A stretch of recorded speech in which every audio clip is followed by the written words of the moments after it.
네, 금요일입니다. 다음 주를 준비하면서 큰 사이클들 흐름을 보고 전략을 세우는 시간이죠. 메가사이클 주식명가 MTNW 박용호 어드바이저 함께합니다. 어서 오십시오. 네, 안녕하세요. 다음 주를 보면서 핵심 이슈들, 변수들을 보는데 그 주제를 보기 전에 오늘은 이제 중동에서 지정학적 리스크가 오늘 발생하고 우린 주말을 맞이해야 되지 않습니까? 그렇죠. 예. 일단 우리 시장 밀리고, 네, 미국 선물도 영향을 받고 있죠. 이 부분을 기다리던 조정으로 매수의 기회를 삼는 것이 좋은지 아니면 일단 리스크 관리를 해야 되는지요? 저는 뭐 리스크 관리를 하라시는 분들도 많겠지만은 일단은 지금 우리나라 증시 움직임이나 그다음에 시장에서 보는 기대치나 이런 것들을 봤을 때 조정 시에 오히려 비중을 좀 확대하는 게 좋지 않겠느냐. 일단 타겟 포인트가 3,000포인트 부분까지 와서 조금 조정을 받고 있는데 올해 연말에 타겟 포인트를 5,000포인트로 보시는 분들도 많기 때문에 충분히 가능하지 않을까라는 생각이 들고요. 지금 이스라엘이 사실 이란을 공격한 거는 예상돼 있었던 수순이다라는 거죠. 아, 그래요? 그게 예, 어느 정도 얼마 전에 이란의 예. IAEA 네. 세차를 받았는데 예상보다도 우라늄 농축이 많아서 당장이라도 핵무기를 만들 수 있다는 IAEA 보고서가 나왔는데 그 이후에 이스라엘에서 가만히 있지 않겠다. 필요하다면은 우리가 이걸 제거를 하겠다라는 얘기를 사전에 했었거든요. 네. 그리고 나서 오순절이 끝나고 나서 준비하고 나서 공격을 한 건데 물론 당분간의 충격은 있을 수도 있을 겁니다. 하지만 이게 장기간으로 예상돼 있었던 일이고 장기간으로 가지는 않을 것 같다라고 보고요. 우리 국내 증시는 많이 그동안 올랐거든요. 좀 쉬어가는 국면인데 여기서 추세가 꺾이거나 이러진 않을 것 같다라는 투자 전략이 필요할 것 같습니다. 네, 간략하게 그리고 명확하게 정리를 해주셔서 고맙습니다. 그럼 우리가 준비한 이슈들을 보면서 다음 주를 보도록 하죠. 첫 번째 준비한 주제는요. 수출입니다. 트럼프는 관세 정책은 오락가락하는데 수출은 제목은 오락가락입니다만 그래도 수출 데이터가 우리가 나오는 게 지금 괜찮다면서요. 5월 데이터 나온 거죠? 네. 예. 수출 데이터가 사실 4월 데이터가 별로 좀 안 좋았었는데 네. 5월 데이터는 그나마 조금 좋아질 거라고 생각을 했었는데 4월 데이터도 그렇게 아주 좋지는 않았거든요. 5월도 오락가락이에요? 네, 5월이 오락가락 그렇군요. 합니다. 죄송합니다. 오락가락으로 정정하겠습니다. 지금 네. 여기 준비된 차트를 한번 보시면은요. 이 수출하고 수입, 빨간 게 수입이고요. 네. 파란 게 수출인데 지금 5월달 수출이 발표가 됐는데 지금 밑으로 하향을 했거든요. 그러네요. 그 중에서도 수입이 조금 더 많이 줄었는데 이건 전반적으로 에너지 부분의 수입이 좀 줄었나라고 한번 제가 살펴봤더니 에너지보다는 일반 우리가 상품의 수입이 좀 줄었다라는 게 나타났고요. 그래서 지금 5월 달에는 좀 줄었었는데 이게 사실 4월 달에 줄을 것으로 좀 걱정을 했었는데 4월 달은 나쁘지 않았었거든요. 그래서 지금 상황에서 앞으로 6월 달에 어떨까를 봐줘야 되는데 그게요. 저는 6월 달에 나쁠 것 같지는 않다라는 생각이 좀 듭니다. 그래서 5월 달은 우리가 건너가는 달이다. 이렇게 보시면 좋을 것 같습니다. 네. 그러면 5월 수출도 좋지 않았다면 관세 충격이 있으면 6월이 이제 더 나쁜 거 아닌가요? 그리고 이런 것들이 어쨌든 간에 월별 데이터가 2분기 실적에 반영이 될 거잖아요. 그럼 2분기 실적은 뭐 대체적으로 안 좋단 말입니까? 그 가운데 그래도 섹터별로 보면 또 괜찮은 데가 있나요? 지금 보시면은 이제 주요 품목별 수출 증감을 한번 살펴보시면은 이 보시면은 사실 붉은색과 파란색이 있는데 4월, 5월? 붉은색과 파란색은 지금 붉은색이 파란색보다 다들 작게 나오죠. 이건 뭐냐면은 전월 대비 수출이 좀 감소했다는 얘기인데 유독 지금 가운데 반도체만큼은 전월 대비 증가를 했습니다. 그동안에 뭐 반도체가 전체적으로 봐서 아주 나쁘진 않았는데 지금 반도체 월별 수출 동향을 보면은요. 지금 사상 최고치에 근접해 가고 있다는 거거든요. 물론 반도체 가격이 그동안 많이 하락을 해서 실적에 대한 우려감들이 있었지만은 지금 반도체 가격이 상승을 하면서 2분기 실적에 대한 기대치도 나오고 있다라고 여러분들이 보시면 좋을 것 같아요. 그래서 반도체가 지금 시장에서 상당히 관심을 받고 있다라고 지금 보고 있거든요. 그래서 전반적으로 일단 반도체 관련주를 한번 보시면은 반도체 나쁘지 않다라고 보는데 반도체 가격도 잠시 후에 확인을 한번 해드리도록 하겠습니다. 네. 월별 수출 데이터는 오락가락 부진했는데 반도체는 좋았다고 말씀하셨어요. 반도체 말고 또 품목별로 조금 특징적인 거 몇 개만 더 봐주세요. 네. 예, 일단 반도체 가격들이 단기간에 좀 급등을 했거든요. 반도체 가격도 한번 좀 살펴보겠습니다. 자, 반도체 가격을 보시면 반도체는 우리가 다음 주에 좀 집중적으로 얘기할 거고요. 반도체 말고 또 다른 품목 가운데 예를 들면 뭐 음식료 이런 거를 주었을 거로 생각되고 그죠? 그렇죠. 몇 개만 더 체크해 주시죠. 지금 봐서는 음식료를 보면은 그나마 나쁘지 않았던 게 좀 꺾였지만은 네. 사상 최고치 수출을 보이고 있는 농수산 식품이거든요. 여기에 그동안에 시장에서 이 관심을 받았던 게 우리가 이제 블랙 저기 반도체라고 해서 김이 네. 있었고요. 네, 네. 김이 상당히 좋았었고요. 그 다음에는 아직도 라면 들어가겠죠. 라면은 뭐 지금 그렇죠. 사상 최고치입니다. 예. 그래서 지금 라면 수출 동향을 한번 살펴보면은요. 5월 음. 달에 보시면은 지금 사상 최고치 수출이 지금 보였거든요. 네. 이게 관세 인상 문제 때문에 수출이 줄어들 거다라고 예상을 했는데 전혀 그러지 않고 4월 달엔 조금 주춤했지만은 이게 웬 떡이냐 하면서 네. 많이들 지금 사 먹고 있는 것 같아요. 그래서 예. 음식료 중에서는 일단 라면 쪽이 나쁘지 않다라는 거고요. 네, 화장품도 그다음에 있네요. 화장품. 네, 다음에 이제 화장품 화장품을 한번 보시면 화장품도 조금 좀 꺾였지만 꺾였네요. 예, 빨간색인데. 보시면은 사상 최고치입니다. 여러분들 보시면은 지금 이거 검정색 선이 전년도고요. 붉은색 네. 선이 지금 올해인데 사상 최고치거든요. 그래서 화장품 같은 경우에도 사실 가성비 때문에 지금 그 시장에서 인정을 받고 있는 거고 만약에 관세가 좀 높아진다고 하더라도 가성비가 있는 제품들은 그대로 쓴다라는 그 측면에서 볼 때 나쁘지 않다라는 전략으로 여러분들이 대응해 주시면 좋을 것 같습니다. 네, 항상 그 데이터를 가지고 얘기하시는 박영호 대표님, 특별히 수출 데이터는 월별 자료를 챙겨주고 계십니다. 다음이 이제 아까 잠깐 말씀하시려던 반도체입니다. 반도체 수출 데이터가 괜찮았다, 5월에. 나쁠 거로 생각했는데 괜찮았다는 얘기죠.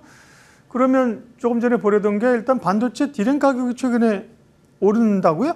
네. 급등을 했습니다. 아, 급등이에요? 예, 그래서 반도체가 우리가 이제 크게 보면은 우리 레거시 반도체 같은 경우에는 그 낸드하고 디램인데 디램 가격이 많이 급등을 했거든요. 먼저 반도체 가격을 한번 살펴보겠습니다. 자, 먼저 낸드 가격을 보면은요. 이전에 보시면은 나왔습니다. 급등을 한 네. 이후에 최근 들어서는 좀 횡보하고 있는 게 좀 보이시고 있지만은 디램 가격은 완전히 지금 다르게 나타나고 있습니다. 디램 같은 경우에는 이전에 급등한 이후에 최근에 다시 반등을 해주면서 앞으로 반도체 사실 우리나라는 디램 공화국, 낸드 공화국이다라고 볼 수 있는데 이러한 추세가 더 유지가 될 거냐? 저는 유지가 될 것으로 지금 생각을 하고 있거든요. 그래서 지금 뭐 SK 하이닉스나 이런 그 삼성전자나 이런 반도체 쪽에는 실질적으로 나쁘지 않을 거다라고 보고 있습니다. 뭐 이유는 여러분들이 잘 아시겠지만은 AI 반도체 요즘에 AI 수요 많이 늘어나고 있고요. 그다음에 그 미국의 반도체 그 관세가 불확실성이 있으면서 재고 확보단 얘기가 지금 지속적으로 나오고 있는데 여기서 뭐 HBM 얘기는 너무나 많이 얘기해서 다 아시겠지만은 중요한 포인트가 지금 DRAM 그 DDR 그 이제 DRAM 그 4 그러니까 우리가 DDR4라는 걸 이렇게 그 수익성이 떨어지는 반도체를 마이크론 테크놀로지도 그렇고 SK 하이닉스도 그렇고 삼성전자도 감산을 해서 이거를 생산을 안 하겠다는 얘기거든요. 결론은 뭐냐면 반도체 공급이 줄어든다는 얘기입니다. 이 얘기는 반도체가 그동안 가격이 하락하는 구간에서 공급이 줄어들면서 반도체 가격 인상 효과가 앞으로도 이어질 거다라는 게 제 생각이거든요. 그래서 네. 반도체 관련주는 지금부터라도 관심을 가져도 나쁘지 않다라는 말씀 드립니다. 그러면 다음 질문은 당연히 반도체가 좋다면 반도체 중에서 뭘 사야 되느냐, 어떤 게 유망주냐, 지금 상황에서 그 질문이잖아요. 네. 예, 예. 반도체가 사실 그 최근에 가격이 오르지만은 잔치는 삼성전자하고 SK 하이닉스 잔치거든요. 네. 그러니까 재고를 팔아먹는 잔치이기 때문에 그동안에 재고가 많았었는데 이거보다도 최근 들어서 여러분들이 보셔야 될 게 우리가 보는 일반 반도체 말고 시스템 반도체 쪽을 보자라는 말씀 드리고 싶어요. 시스템 반도체는 자율주행도 있고 상당히 많은 것들이 있는데 그 중에서도 지금 디스플레이 시장이 이제 LCD 시장에서 OLED 시장으로 엄청나게 변모를 하고 있거든요. 가격 차이가 굉장히 줄어들고 있어서 지금 고민하시는 게 내가 LCD를 살까 OLED를 살까 고민을 하고 계시는 분들도 상당히 많으실 겁니다. 그래서 저는 OLED에 사용되는 드라이브 IC를 생산하는 LX 그 반도체 이쪽을 한번 보자라고 세미콘을 보자라고 말씀드리는데 LX 세미콘 같은 경우에는 사실 전 세계 3위의 디지털 디바이스 IC를 생산하는 회사거든요. 물론 LG전자라는 LG 디스플레이라는 상당한 뒷배를 가지고 있기도 하지만은 이게 OLED용 드라이버 IC는 사실 아직은 기술이 완전히 정착된 게 아니라서 지금 중국이나 이런 회사들도 생산하긴 하지만 그렇게 많이 생산을 못 하고요. 특히나 대형 그 OLED 같은 경우에는 LG전자, LG 디스플레이가 전 세계를 장악하고 있기 때문에 이 회사가 상당히 앞으로도 판매가 늘어날 거다라고 보고요.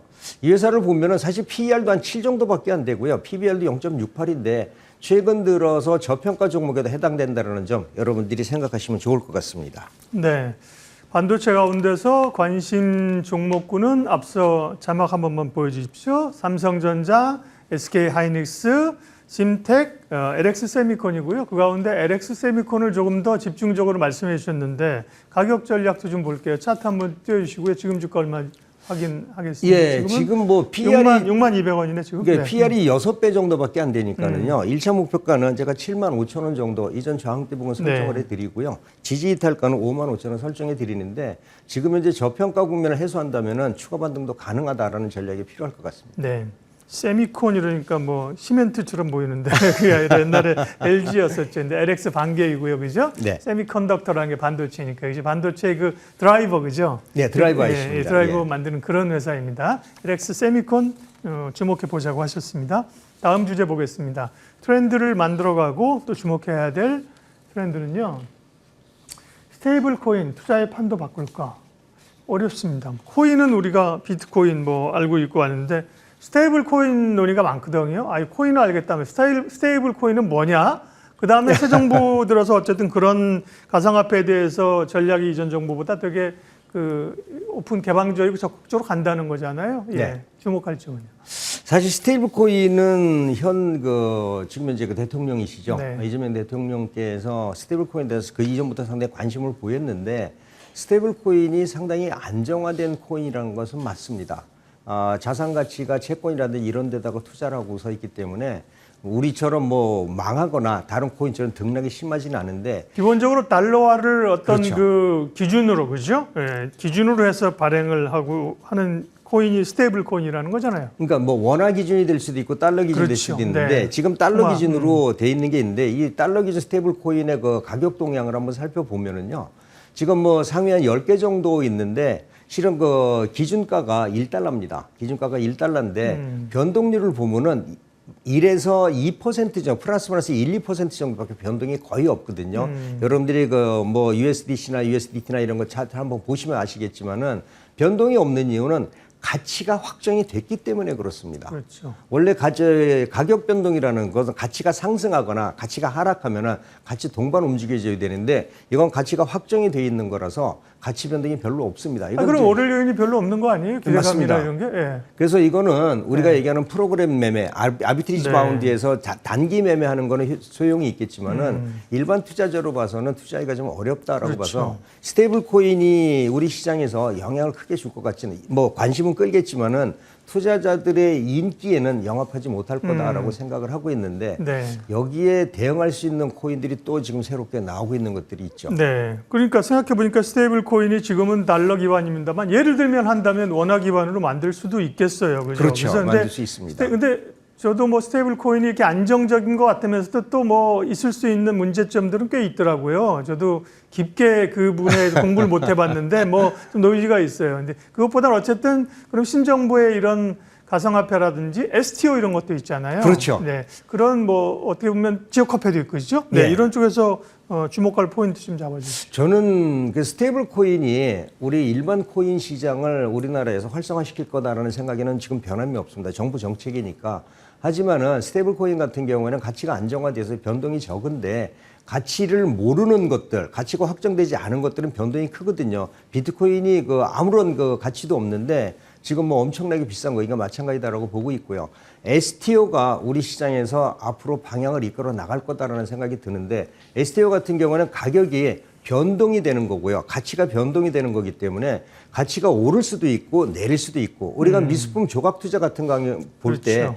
우리가 미술품 같은 경우들 보면 가치가 떨어지는 것도 계속 오르잖아요. 그러면 자산 가치가 오르기 때문에 이러한 그 STO 가치도 주가도 오를 수밖에 없다라는 거예요. 그래서 저는 지금 이전부터 준비가 되어 있던 이런 STO가 오히려 스테이블 코인의 힘을 받아서 올해는 STO가 한 발 개화하는 이런 시장이 될 확률이 상당히 높다라는 점에서 관심을 가지자라는 말씀 드리겠습니다. 토큰 증권 STO 잘 각인이 안 되는 단어입니다. 스테이블 코인 어렵다 뭐냐? 예, 기본적으로는 투자자들은 본인이 잘 아시는 쪽을 하면 되고요. 다만 세상이 변하니까 이런 거 우리가 그런 얘기 했습니다. 이런 거 난 몰라 신경 안 써 이러다 보면 뒤처진다는 거거든요. 그런 쪽에 대해서 스터디를 하셔야 되고 우리 박용우 위원님도 그런 걸 말씀을 오늘 해 주셨고요. 종목 잠깐 리뷰하겠습니다. 지난번에 말씀하신 게 5월 28일 날 LX 홀딩스를 말씀하셨는데 목표가를 달성했습니다. 네. 근데 오늘은 좀 흔들릴 수도 있는 것 같은데요. AS 좀 해주시겠어요? 가장 저평가된 지주사 중에 하나라고 말씀을 드렸고요. 아직 시장에서 발굴되지 않았던 거기 때문에 이제부터 반등을 해준다고 했는데 그 다음부터 사실 반등을 한 40% 정도 해줬습니다. 여기서 단기 고점과 조정을 받고서 뭐 하락할 거냐라는 것보다도 가치가 아직 다 만들어지지 않은 종목이기 때문에 조정 후에 추가 반등도 가능하다는 생각이 좀 듭니다. 그래서 조정할 때는 올해 비중 확대도 나쁘지 않은 종목이다라는 말씀 드릴게요. 근데 목표가 왔잖아요. 그 목표가를 올려 잡아야 되네. 목표가 올려 잡겠습니다. 네. 목표가 이전보다도 한 20% 정도 올려 잡아가지고서 네. 지금 12,000원 정도, 11,000원에서 12,000원 정도는 돌파 가능한 종목이다. 지금 저항대 부근에 있어서 그렇다라는 점 이해해 주시고요. 충분히 돌파 가능한 종목이다. 이렇게 보시면 좋겠습니다. 네, 다음 주를 준비하면서 여러 가지 트렌드와 종목 전략 얘기했고요. 다음 주 월요일 날 스페셜리스트 예고 잠깐 하겠습니다. 트럼프의 관세 정책도 아까 우리 자막 본 것처럼 오락가락하는 데다가 지금 중동발 리스크까지 부각돼서 매크로에 대한 이야기가 다시 궁금해졌습니다. 월요일에 KB증권 유신익 수석 이코노미스트와 함께 주말 사이에 또 변화를 봐야죠. 이걸 보고 월요일 날 전략 세우도록 하겠습니다. 예. 오늘 트렌드 분석과 전략은 MTNW 박용호 어드바이저 함께 했습니다. 고맙습니다. 네, 수고하셨습니다.